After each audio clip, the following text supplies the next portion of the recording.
Interviewing guests on your podcast can bring a whole bunch of benefits, but after making appearances myself on many podcasts, I noticed that some are missing a key opportunity that you need to be aware of to get the most out of your podcast guests.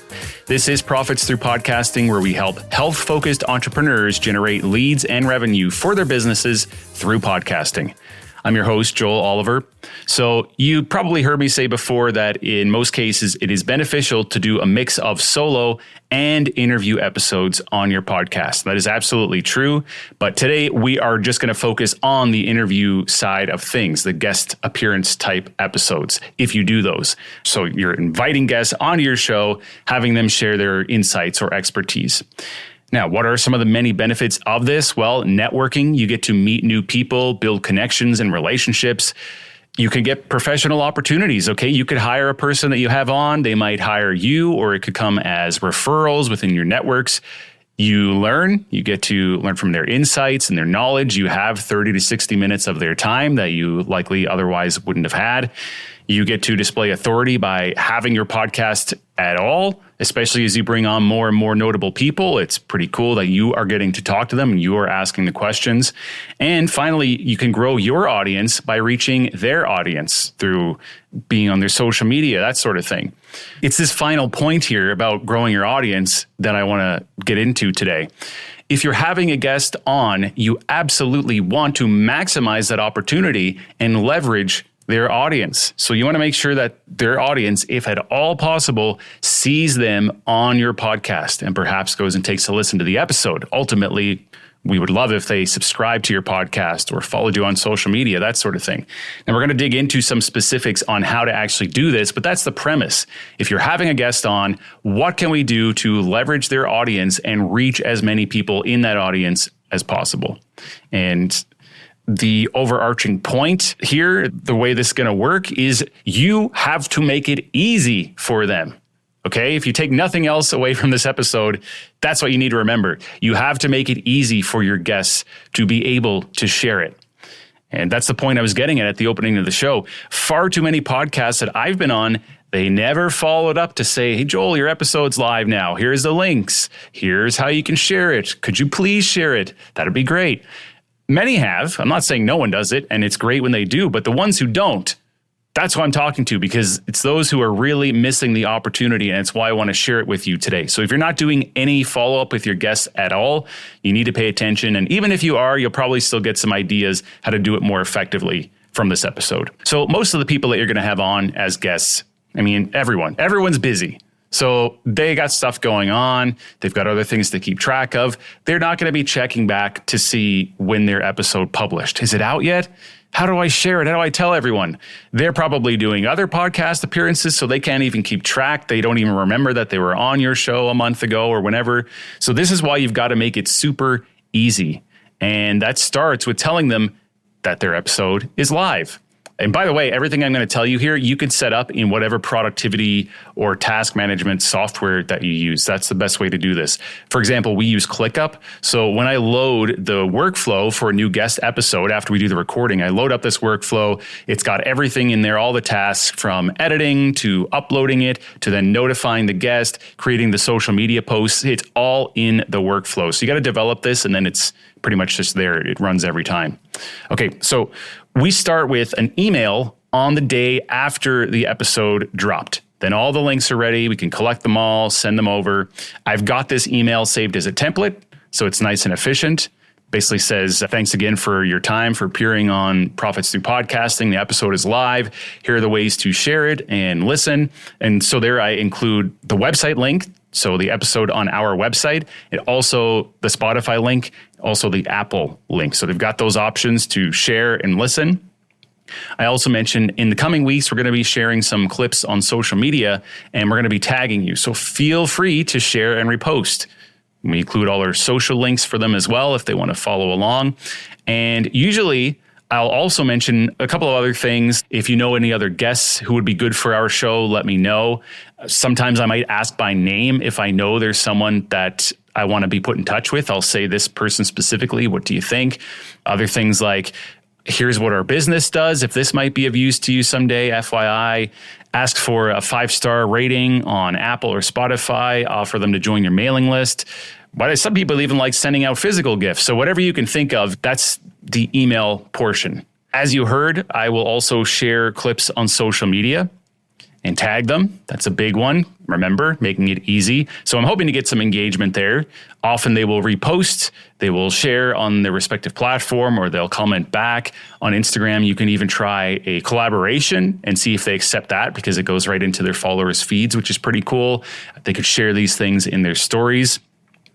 Also, some people like to actually share the raw files with the guests. So they have graphics or video clips. They could send it to the guest in that email, and the guest might actually upload them themselves to their social media, which is fine. Personally, I prefer to post myself and tag them, because I would like to get that mention, like to get them to repost it, and people can easily find my account then. But it's still a possibility.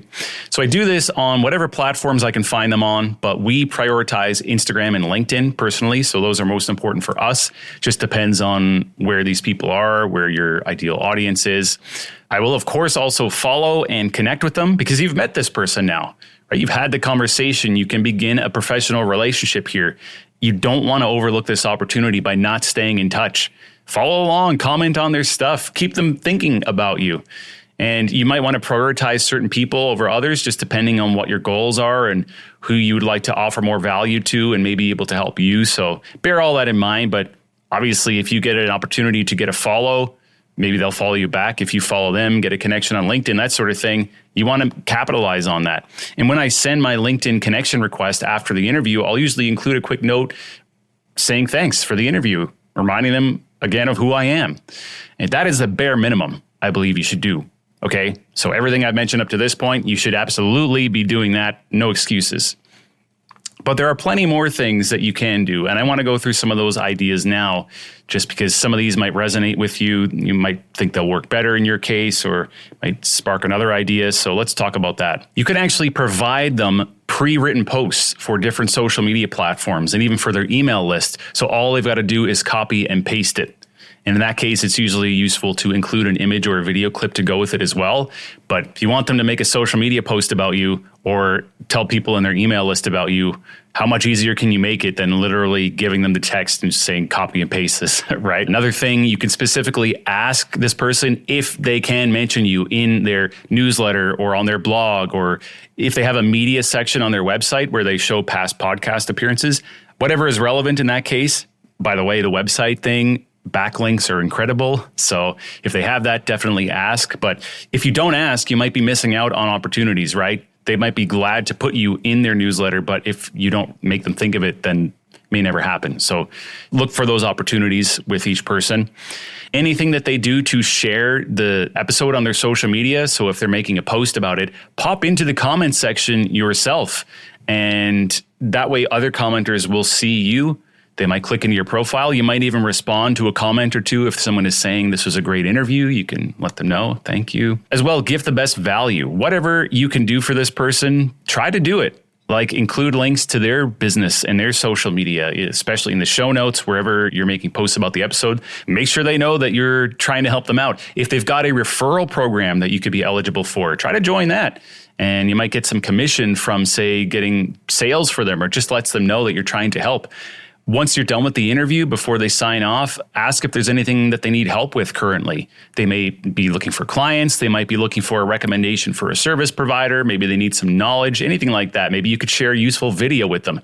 Don't make the whole interview experience all about taking from them. Think about what you can give back, not only during that time, but afterwards as well. Next, is there a possibility for a guest swap? Do they have a podcast and it's a case where you could offer value to their audience? If it's a good fit, see if you can get an appearance on there. That would be fantastic.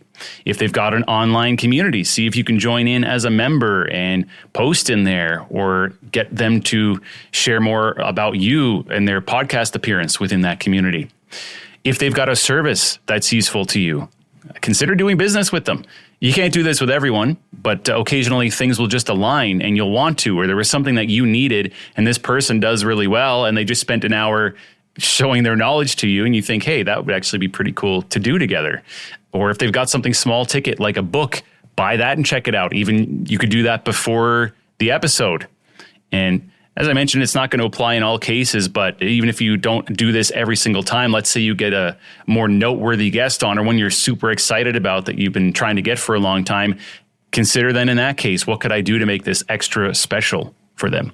Next, further repurpose your content. So for example, make a full blog post based on the episode and the guest's insight. So you're getting more value out of this by turning it into different formats. It's not only a podcast episode anymore. We love to see it on social media. You can do blogs as well, your own newsletters, ebooks, whole bunch of things that you can make and repurpose your podcast content into. Another thing you can do, follow up down the road. Let them know, hey, the episode is doing really well. It's getting a lot of downloads. People have had great things to say about your appearance. Just staying in touch, nurturing the relationship, send them something they might be interested in after 2 or 3 months. I thought about you when I read this article. Try to send them a referral or introduce them to someone. Just keeps you in their mind and lets them see that you're trying to add value to their life, and perhaps they'll have something that they can help you with as well. And final idea, invite the guest for a live Q&A on Instagram or in your community. If you have one, like a Facebook community, invite them in, let them have some time together with your community who may want to ask them questions directly, gives them another opportunity if they have something to offer the community in terms of a business thing, like a program or a service. They can be in front of those people more as well, in addition to just your podcast. Okay, so there you go. A lot of ideas, but as I mentioned, just start with the basics. There's a bare minimum that you want to be doing each guest episode by following up with the guest, and then there's a whole bunch of other things that you may be able to implement as well. Final thought on all of this, whatever you do, be careful not to make this all too much, particularly if you're sending them that email once their episode is live. Nobody's going to have time to read a massive email with a whole bunch of stuff in it. It's just going to come across as a big mess. So you can't be asking them to do every little thing, right? Focus on your biggest requests, go with those. Or you could try experimenting, try changing it up per guest, depending on if you want to just experiment and see if you can get some data, like what seems to work better, or with a particular guest, if you think I really would like them to do this, or I really want to be introduced to this person, so let me make that my only ask in that email. So use a template, but remember that you can change it up and experiment and optimize on a case-by-case basis. You don't want it to be too long. So there you go. Now you can ensure that you are maximizing the value for both you and your guests when you do interview episodes. Join us again next time on Profits Through Podcasting for more insights on how to turn your health-focused podcast into a lead and revenue generation machine for your business. Are you ready to let a team of professionals handle your entire podcast production workflow? East Coast Studio can help you elevate your podcast to the higher quality standards required for credibility in the health and wellness space. Plus, give you the guidance and support needed to podcast consistently, growing your impact and your sales. Visit eastcoaststudio.com to learn more.